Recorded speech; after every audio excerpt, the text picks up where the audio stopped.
Selamat pagi, selamat siang, sore, dan malam untuk Romo dan teman-teman sekalian. Perkenalkan, nama saya Michael Kevin Rangga Putra Arton Bancin. NIM saya 221214071 dan saya berasal dari Prodi Pendidikan Bahasa Inggris. Dalam video kali ini atau kesempatan ini saya akan menjelaskan sharing dan pemikiran saya mengenai tema agama dan pencarian eksistensial dalam rangka memenuhi tugas UTS agama. Jadi ketika mendengar tema agama dan eksistensial itu yang terbesit atau yang terpikirkan oleh saya itu adalah mengenai proses pencarian jati diri atau identitas diri, yang mana juga identik dengan kaum remaja. Jadi kaum remaja itu karena mereka mengalami transisi dari masa kanak-kanak ke masa kedewasaan itu, maka mereka juga sering menggali mengenai diri mereka sendiri. Tujuan mereka apa di masa depan dan ingin jadi apa di masa depan ketika mereka dewasa sepenuhnya. Dan tema ini juga relate dengan kehidupan pribadi saya di masa lalu ketika SMP dan SMA.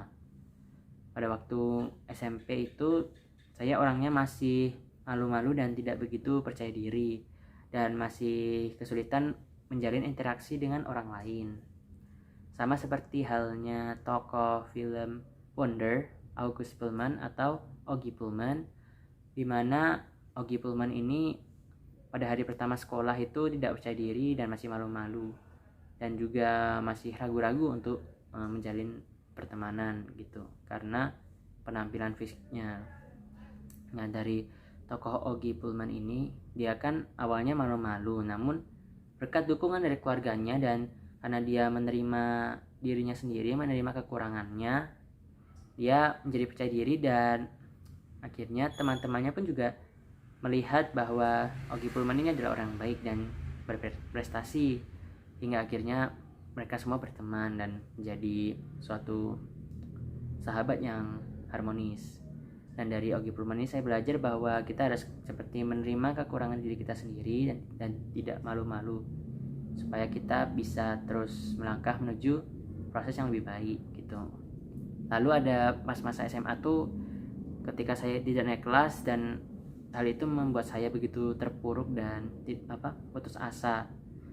Dan karena masa lalu yang suram itu, kadang-kadang saya juga masih kepikiran sampai sekarang supaya nggak keulang lagi, terutama saat kuliah ini.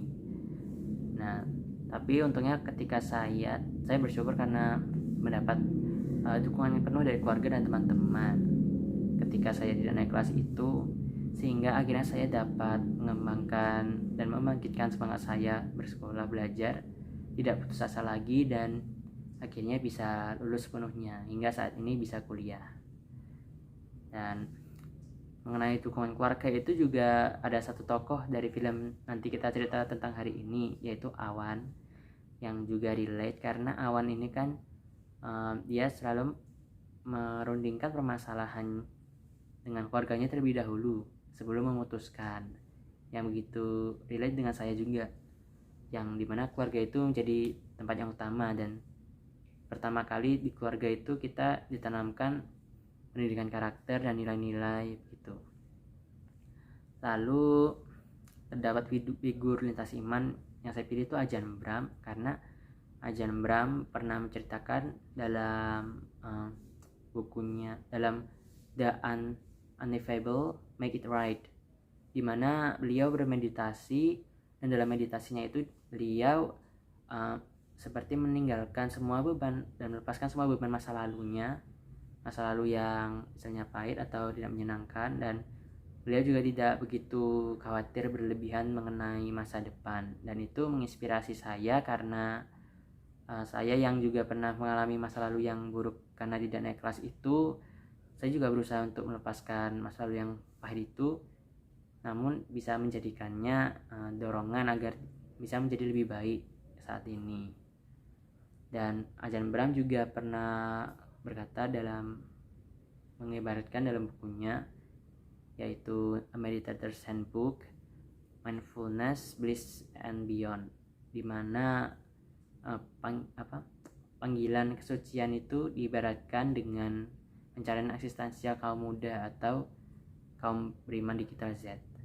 Jadi sekaligus kaum muda mencari eksistensial, mencari jati diri mereka, sekaligus menjadi suatu perjarahan dan perjalanan menuju panggilan suci atau kekudusan, dimana saat kita berusaha mengenali diri kita dan mengenali tujuan dari perjalanan hidup kita tuh, kita akhirnya bisa menemukan panggilan kita yang sebenarnya, seperti tujuan kita hidup kita yang pastinya untuk mencapai kekudusan atau berguna bagi Tuhan dan sesama kita.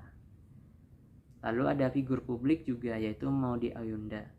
Maudy Ayunda ini menginspirasi saya dan relate karena dalam Finding Yourself beliau mengatakan bahwa beliau juga acap kali mencari tahu mengenai dirinya sendiri, mengenal diri sendiri dan mengetahui tujuan dari diri, yang mana relate juga dengan kehidupan remaja saat ini, dimana remaja tuh awalnya masih bingung-bingung waktu dewasa mau jadi apa, dan sebenarnya diriku itu siapa dan untuk siapa, untuk apa. Nah itu juga relate karena dari Finding Yourself-nya Maudy Ayunda, kita belajar bahwa kita harus mengenal diri kita sendiri dulu, kelebihan kekurangan kita apa, dan setelah itu kita bisa mengembangkannya menjadi suatu figur yang berguna bagi sesama dan memenuhi panggilan hidup kita masing-masing, seperti itu. Sekian dan terima kasih dari saya. Mohon maaf jika terdapat kekurangan dalam kata-kata. Sampai jumpa.